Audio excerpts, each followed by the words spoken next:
तुम्ही या चॅनलवर नवीन असाल तर सबस्क्राईब करा, तसेच लाईक आणि शेअर नक्की करा. बेदाण्याला सोलापुरात व पंढरपुरात उच्चांकी दर. बेदाणा बाजारात येण्यासाठी अजून काही दिवसांचा अवधी असला तरी जुन्या बेदाण्याचे भाव अजूनही टिकून आहेत. सोलापूर आणि पंढरपूर बाजार समितीमध्ये बेदाण्याला चांगला दर मिळत असल्याने शेतकऱ्यांमध्ये समाधानाचे वातावरण आहे.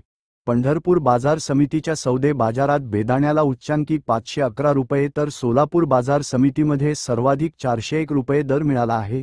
येथील बेदाणा सौदे बाजारात चांगल्या प्रतीच्या बेदाण्याला प्रति किलो उच्चांकी 511 रुपयांचा भाव मिळाला आहे. आगामी काळात बेदाण्याला सोन्याचा भाव येण्याची शक्यता वर्तवली जात आहे. बाजार समितीमध्ये आजपर्यंतचा हा सर्वाधिक भाव मिळाल्याची माहिती बाजार समितीचे सभापती हरीश गायकवाड यांनी दिली. येथील कृषी उत्पन्न बाजार समितीमध्ये नुकत्याच झालेल्या बेदाणा सौदे बाजारात विक्रमी 1750 टन बेदाण्याची आवक झाली होती. त्यापैकी 1500 टन बेदाण्याची विक्री झाली. बाजारात चांगल्या प्रतीच्या बेदाण्याला जवळपास 511 रुपयांचा तर साधारण प्रतीच्या बेदाण्याला प्रति किलो 200 ते 250 रुपयांचा दर मिळाला आहे. शेतकरी आकाश वसेकर यांच्या बेदाण्याला सर्वाधिक भाव मिळाल्याबद्दल बाजार समितीचे सभापती हरीश गायकवाड, युटोपियन शुगर्सचे चेअरमन उमेशराव परिचारक यांच्या हस्ते सत्कार करण्यात आला.